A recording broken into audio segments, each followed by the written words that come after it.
Hey everyone, it's Ben Hardy here, and in today's video, I'm going to be reviewing my Shelby GT500 with the carbon fiber track pack. Before we get in this video though, as always, if you want to save time and money, the next time you purchase a car, link to my car buying guide in the description down below. Let's get into it.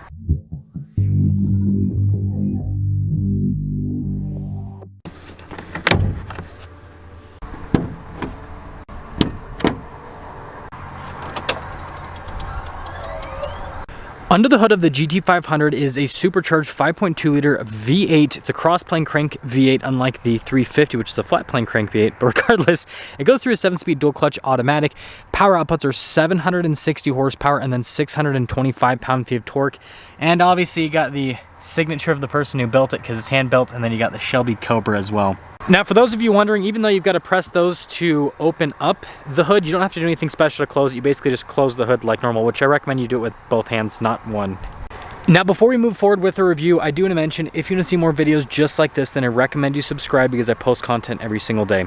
Now, I've already done an in-depth review on the GT500 because, well, I bought a 2022 regular GT500, did a review on it, and so I want to focus on some of the things that I just think are cool about the GT500, and then obviously the track pack items, and then the biggest part of this video is going to be driving it because that's what this car is all about, is driving. So first off, I love this on the hood here in the center. I think it looks really cool. And then if you guys are wondering, this is finished in Oxford white, but I've got satin paint protection film on it from Steck Automotive, which obviously protects the paint, but it also gives it this cool satin finish and makes the car look really unique. And I did over the stripes too, so the stripes now have a satin finish as well.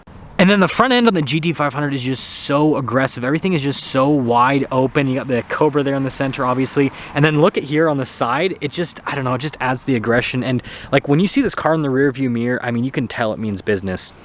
Now, popping around the side here, our tire wheel setup is 305 30 20 in the front and then 315 30 20 in the rear. So slightly staggered setup. But this is the big thing with the carbon fiber track pack. You've got carbon fiber wheels, which looks so cool to see the weave. And then you guys can see you've got the red Brembo brake caliper. I just love the contrast. And again, especially with the satin paint protection film now, like the gloss mixed with the satin, it looks really good. And then from the side, again, this car just looks so aggressive with like the side skirt. Look how far that pops out. And then again, seeing like the carbon fiber wheels in person, it's pretty crazy. And then the other part with this package is this spoiler. This is fully carbon fiber. I mean, you can see the weave. I mean, lighting's not the best today, but regardless, like pretty dang crazy. And then every single GT500 needs a vanity plate. You guys can see mine says not a V8 because, yeah, everyone gets plates to flex that they have like a Shelby, or you'll see like 5.2L as their V8.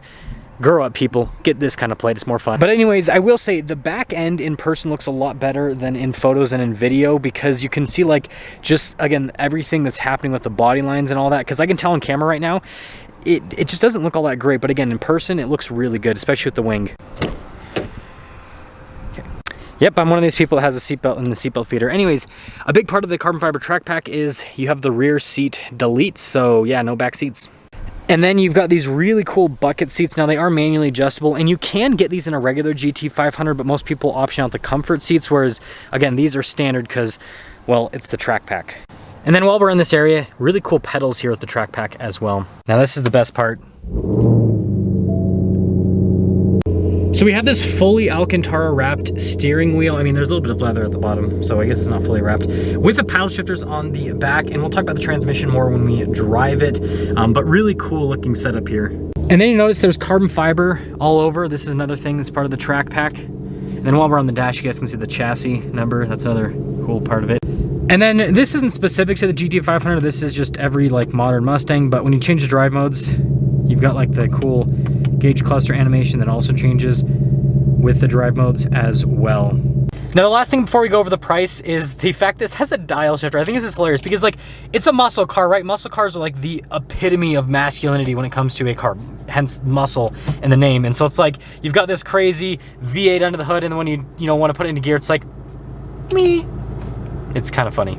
So here's a window sticker for the GT500. You can see the track pack here, $18,500. Now, just one of the wheels as a replacement is like $6,000. So yeah, don't curb the wheels or you're gonna have to pay $24,000 in a replacement cost if you have to replace all four. But anyways, total MSRP $103,000. Now, most of these go for way over MSRP. I didn't pay over MSRP, but that's just the market on these cars. It has softened a little bit though, which is good, obviously, because it's gonna make these a little bit more affordable. But I don't see the prices coming down a massive amount on these because there's just just not that many built and a lot of people want them. But anyways, let's drive it.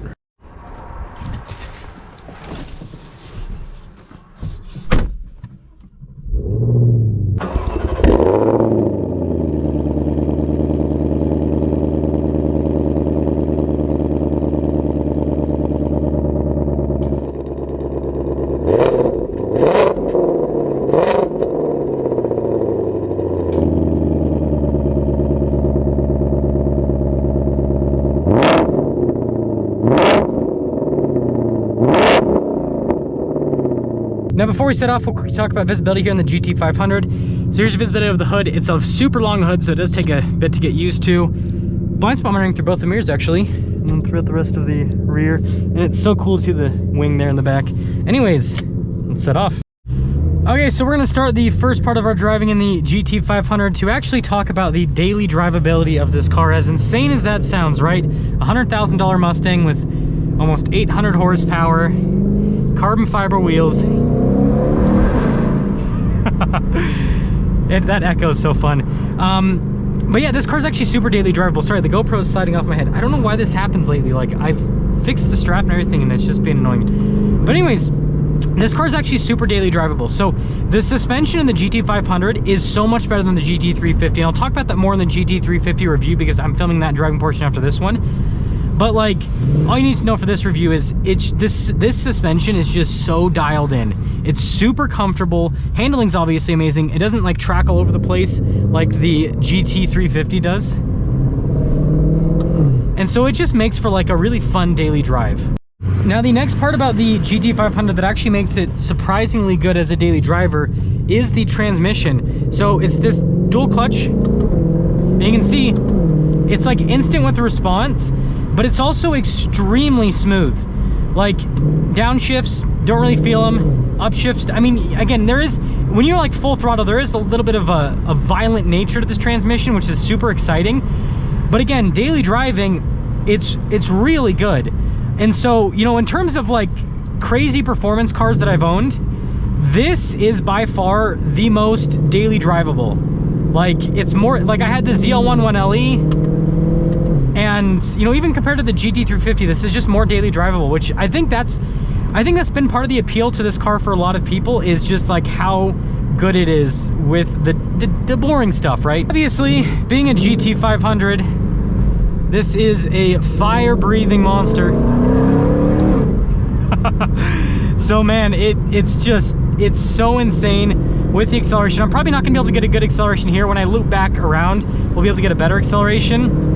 But my goodness, this thing, it just has so much power, and it actually puts it down really well. I'm gonna roll up the windows a little bit so you can hear me better. It actually puts down the power surprisingly well for being a rear-wheel drive car with over 700 horsepower. So this right here should be pretty open for us. Now, I don't recommend you shift into first like this. This is just for video's sake, just to show you guys how crazy this car is.